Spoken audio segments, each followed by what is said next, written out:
ready. Hello, Larry. Hello, Mr. Prime Minister. Pleasure to meet you. Please Thank have a you. seat. Thank you very much. Welcome to the office. Thank you. Yes, I see it on TV now and then. Well, if I may be allowed to begin. Living in the high Arctic and in the north, with the climate change happening, even we notice it, and we hear things about it from around the world and how the world is preparing for changes in the north. And we also, as hunters and gatherers, are becoming more concerned about the fact that our seasonal hunting of seals and fishing and caribou are interrupted more and more by early spring, early winter. We're not able to gather the animal diet on schedule as we used to. In the more recent years, it's become more difficult to hunt to get our winter supply of fish or caribou and seal, as an example. And then on the side, living in Grise Fiord for me and other people in my immediate area, we hear about how the world is preparing for the melting of the Northwest Passage. And people like me have spoken about why and asked questions. Canada doesn't seem to speak loud when they and some of us say when other countries like United States, for example, or United Kingdom, the people wanting to go to the shortcut to the Orient. And some of us worry about if the traffic suddenly increase with the melting of the Northwest Passage, if there was an accident, or if there was a environmental related, that way, what's going to happen to the animals we harvest? Yeah. What is our government's position? Are they going to do something? Or they have a plan? Are they going to tell the world, wait a minute, this water is Canada? And we feel, some of us at times, more recently, more so insecure. We're scared. So, and those animals and the food that we hunt is subsidy for our food. High cost of living in the north, eh? Yeah, I know it. So those are the issues I wanted to ask you. Wow. Well, thank you for coming down. Thank you for sharing with me. I remember a few years ago I was in Pangerthong talking to one of the elders who said, look, every spring I could tell you exactly within a week when the ice was going to start to break up. But the past few years, all the lessons that I'd learned from generations back, we have no idea.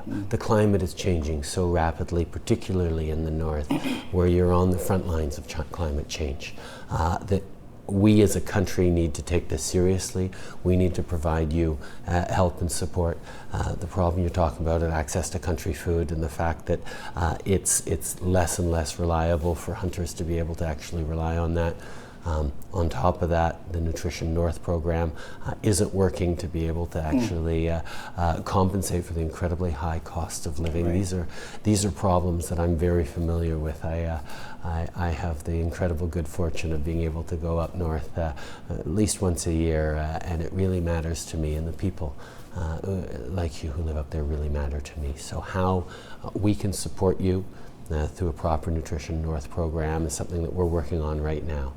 How we're going to look at countering the impacts of climate change. We just a few months ago went to Paris to show that Canada is serious about tackling climate change and tackling the impacts of climate change, and we're going to work with you. We're going to work with leaders across the country to make sure that we are mitigating and adapting to that, and providing the stability and the opportunities that you and future generations in the north are going to need.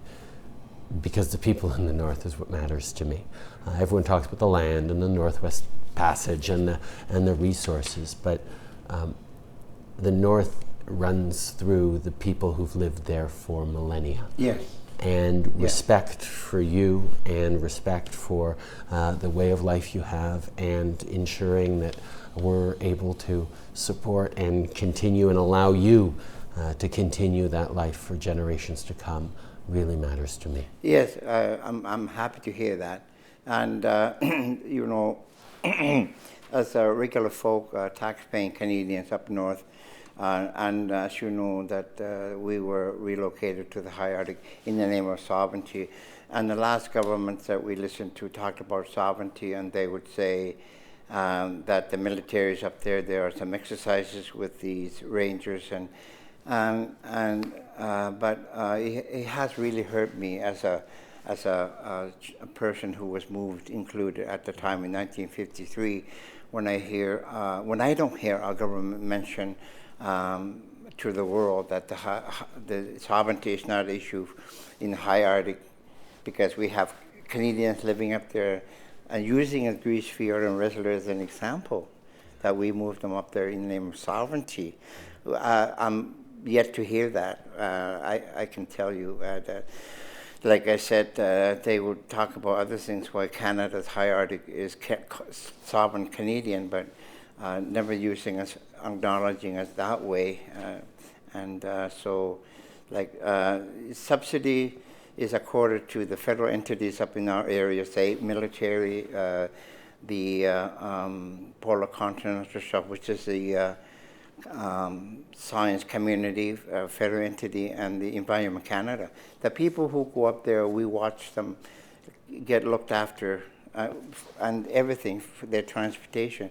But for us, from where we come from, specifically, we can't afford to go down south to go to holidays where we meet our parents, families, members down south in northern Quebec, where I came from. It's too expensive, you know. Without subsidies, we can't live. Where were you from originally? Inuktitut. Ah, really? Yes. Okay. We were relocated in the name of Canada in 1953. So some of us are still waiting for some of those benefits to come to us.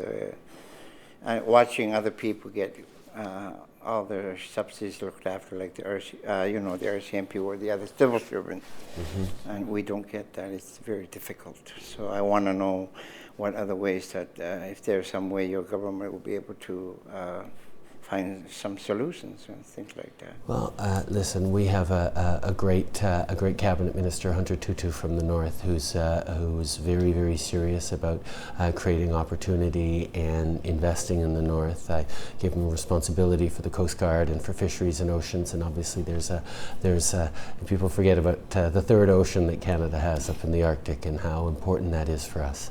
The Arctic is half of our coastline in this country. Yes, it is. And how we understand that the Arctic is more than just sending some military and some scientists up there. It's about supporting the people who live there, and making sure that in the coming years, whether we look at investing in the kind of community supports and economic supports that give a potential to young people, whether it's investing in the kind of education programs. I mean, too many kids aren't graduating from high school in Grise Fiord and in communities across the north. That's how you build a strong future.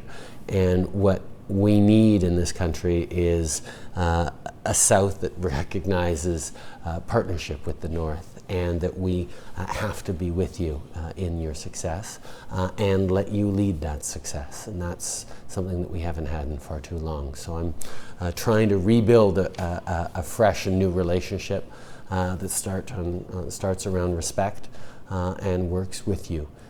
To recognize past wrongs, but also to build on a positive future.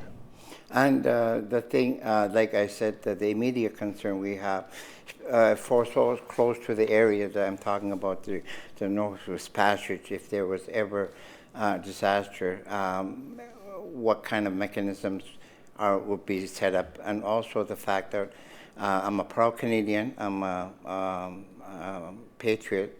I have a flag in my house, outside my house, and when I listen to over the years how the world is going to start using the Northwest Passage. Yeah. What kind of mechanism is our government going to stand up and say, this is Canada, it has people, has Inuit, like you said, you have a member from Nunavut, yes, which is true. So you think that in the future, sometime soon, that you will start telling these other superpowers? Well, we have Canada's to. The Northwest Passage is Canadian, and Canada has control over that. That's what I want to hear you. And how we build the Inuit to Crown relationship, recognizing that basic fact and showing the world that we're ready to care and protect for the Northwest Passage, and that people just can't abuse it or run risk of what is a very fragile world up there. People think of the North as being tremendously tough, and it is in some ways, but it's also very fragile, and we need to recognize that and do right by it. Yes, and I would encourage, sir, that somebody from our great government, some people come up to study about how living conditions are when it comes to cost of living, and, compared to us, the rest of Canada. My taxes for me and taxes people pay south, are they balanced? Are they balanced? Well, there's a lot of work to do, and we are listening, and I thank you very much for sharing it with me, Larry. I would like to give you a picture of me when I was hunting. Look at that. Oh, that's Char? Yes. Oh, I also have a photograph of your father when he was in Grise Fiord. Really? Oh. If I may give it to somebody for you to have. I would like that very much. Okay, good. Wonderful. Thank you, Larry. Thank you, sir. No, what a pleasure. Thank you. Okay, Nemo, this way. Yep.